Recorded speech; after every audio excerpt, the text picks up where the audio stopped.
안녕하세요. 한스전TV입니다. 네, 오늘은 지난 시간에 이어서 그 역병이나 녹균병, 그 다음에 모잘록병 등에 안전하게 사용할 수 있는 추천 살균제들을 알아보겠습니다. 진흥청에서 추천해주고 있는 그런 살균제인데요. 지금까지 걱정 많이 하시는 PLS, 그 관련이 없는 친환경 살균제입니다. 그 내용 하나하나 살펴보겠습니다.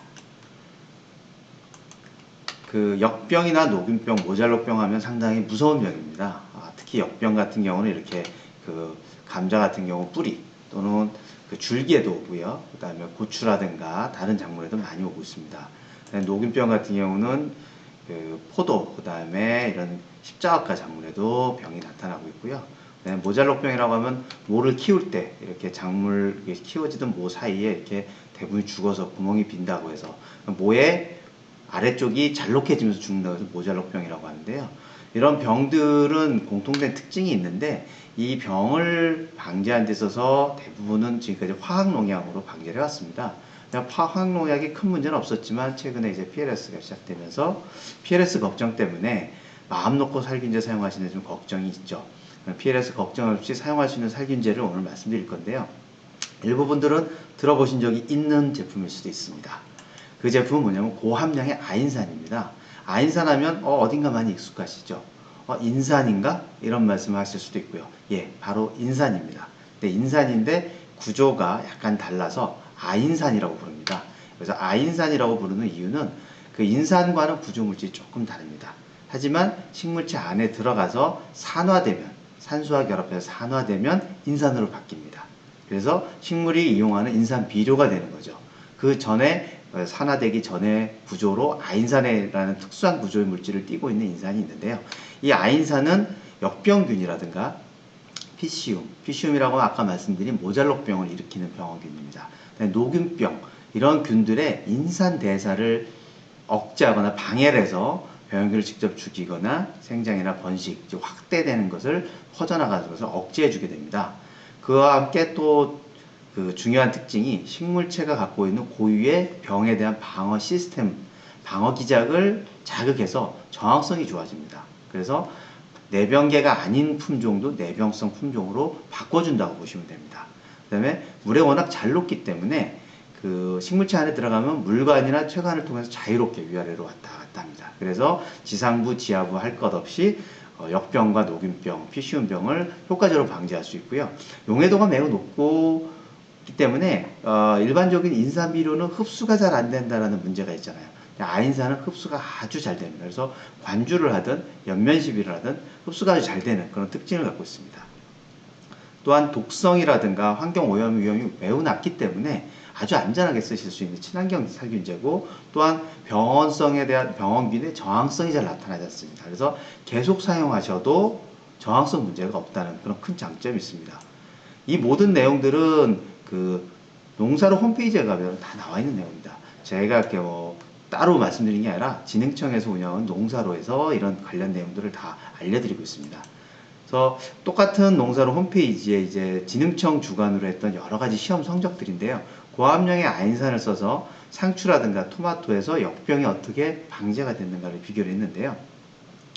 상추의 경우 보시다시피 이 위의 그래프가 역병이 발생한 것이고요. 관행 농가에서. 그리고 거기에 아인산을 처리해서 이 3번에 나타난 것처럼 그 약 2% 정도만 그 병이 발생했답니다. 거의 다 병 발제를 했다고 95% 이상 병 발제를 한 것으로 보이고요. 토마토의 경우에도 여기 무방제구에는 95% 병이 발생했는데 포름디 유명한 그 역병 녹균병 약제죠. 그 약제가 뭐 10% 정도 발생했고 아인산을 처리한 곳에서는 그 약 13%. 그래서 실제 포름디 화학농약을 쓴 것과 거의 그 병 억제 능력에 있어서 차이가 없다라는 겁니다. 그래서 진흥청에서 이와 같은 참 많은 시험을 통해서 아인산이 무척 효과가 좋은 그런 그 성분이라는 것을 밝혀냈고요. 이와 관련해서 많은 농가에 사용하시라고 홍보를 많이 했습니다. 근데 이렇게 효과가 좋은 친환경 살균제인데 생각보다 많은 분들이 사용하지 않으세요.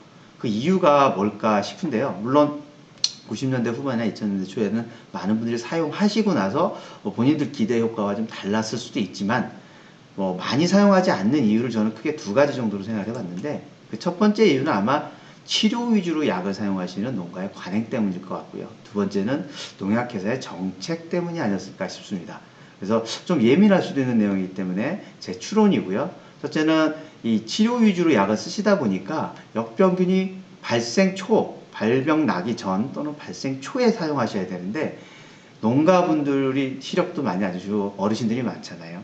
그러니까 병이 발생한 것을 확인하시고 가서 약을 가져다 쓰시다 보니 이런 예방 위주의 살균제는 병이 많이 발생한 상태에서 쳐서는 효과가 없습니다.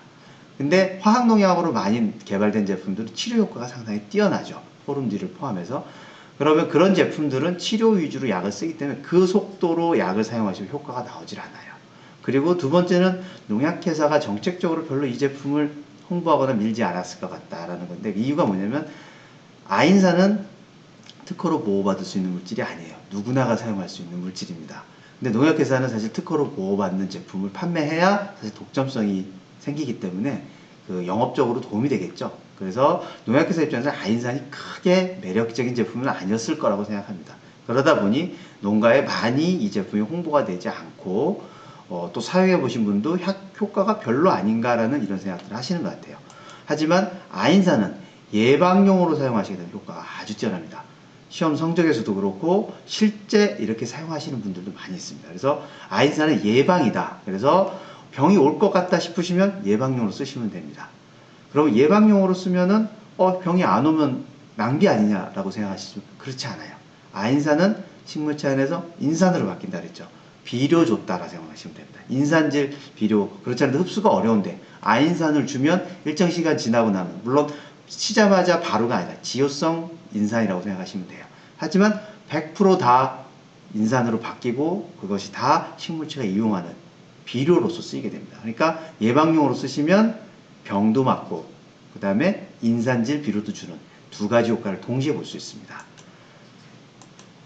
오늘 새로운 그 약제로서의 아인산을 소개시켜 드렸는데요. 이러한 시중에는 잘 알려져 있지 않거나 농가에 사용하지 않는, 하지만 효과가 아주 뛰어난 그런 제품들을 앞으로도 하나하나 소개시켜 드리도록 하겠습니다. 오늘도 내용이 좋았다 싶으시면 좋아요 눌러주시고 구독 부탁드리겠습니다. 감사합니다.